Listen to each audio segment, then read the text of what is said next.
नमस्कार, मैं हूं आपके साथ सुरभि और आप देख रहे हैं एक्सप्रेस न्यूज भारत। रुक करते हैं बड़ी खबर की ओर।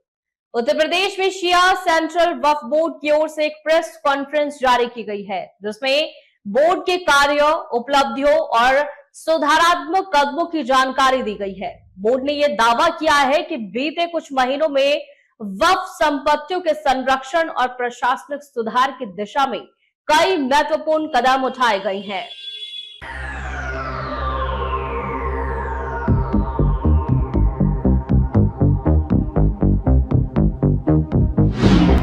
इसको हमने 21,81,000 रुपए से इस 2024 और 25 की बैलेंस शीट जो हमारी है दरगाह की, वो 1,28,98,000 रुपए।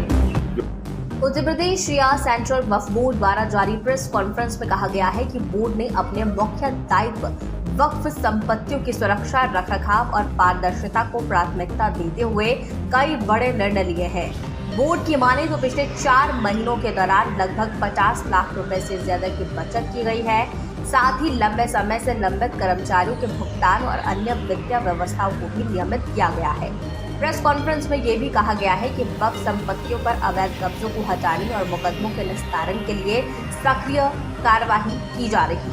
है। पूरे हिंदुस्तान में किसी भी वक्फ बोर्ड का जुडिशियल रिकॉर्ड इससे बेहतर नहीं होगा, ये मैं पूरे दावे के साथ कह सकता हूं।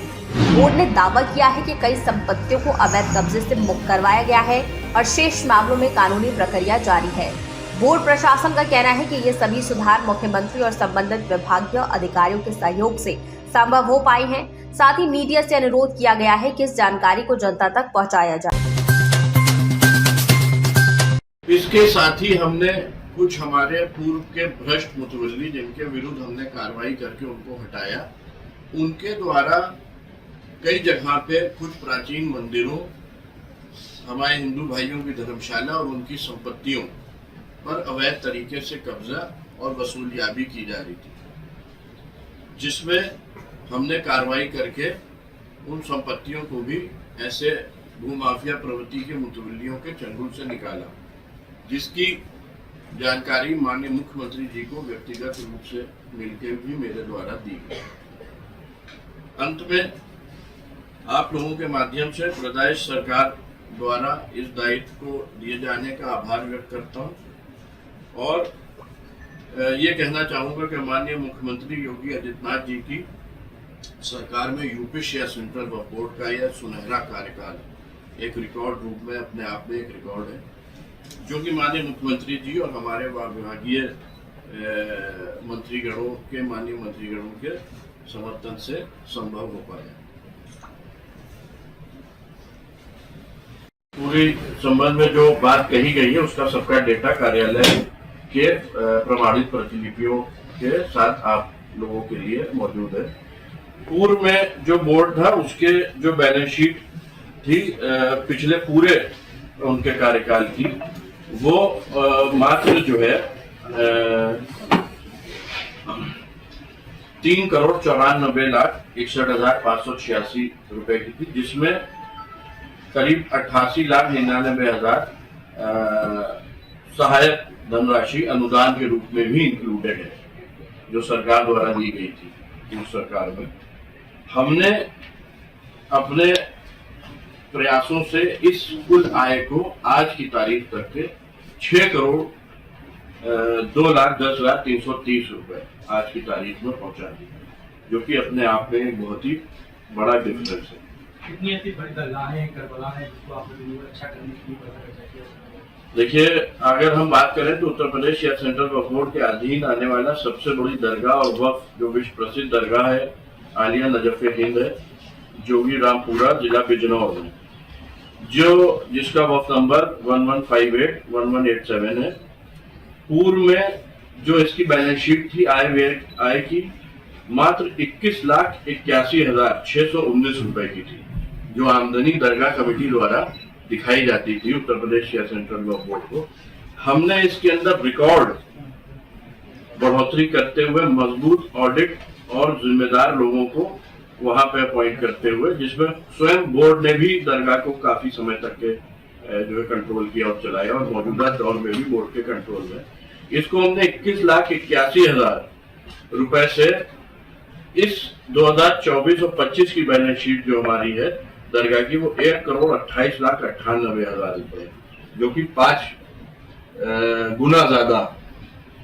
आय है। और अगर हम लखनऊ में बात करें, दरगाह हज़रत अब्बास जो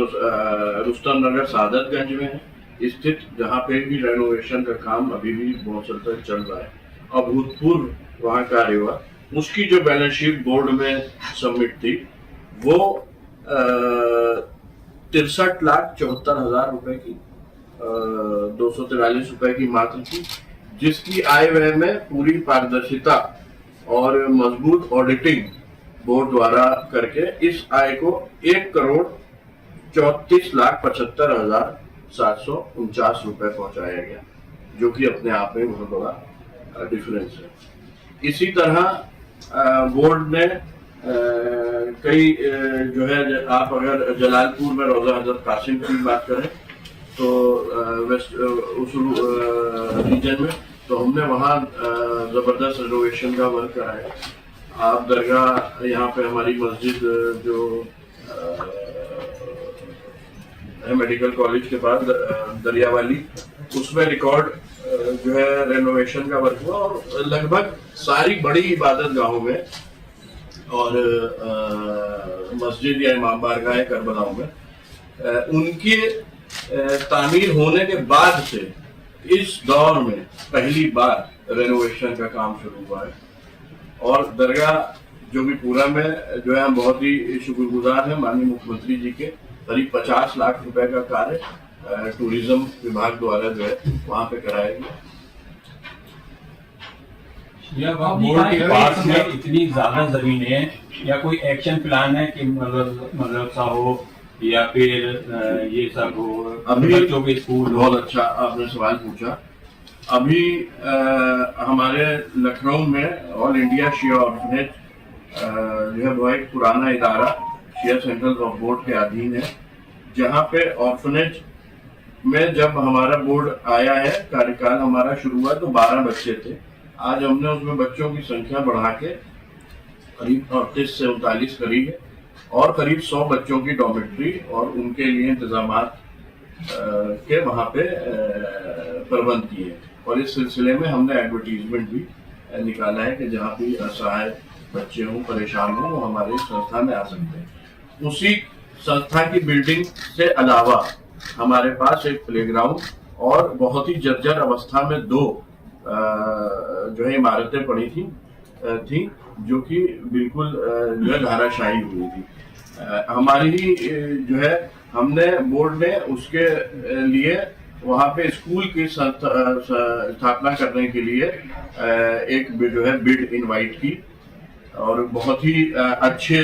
जो है मापदंडों के स्कूल की जो हमने उसमें रखा। उसमें हमारी कम्युनिटी के तौहीदुल मुस्लिमीन ट्रस्ट, जो कि यूनिटी इंटर कॉलेज रन करता है लखनऊ में, हजारों बच्चे जिससे जो है शिक्षा प्राप्त कर रहे हैं, उनका जो बिड थी वो सबसे हाई थी,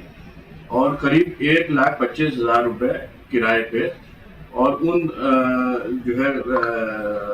बिल्डिंग्स के स्वयं उनके फंड से टीएमटी के पुनर्निर्माण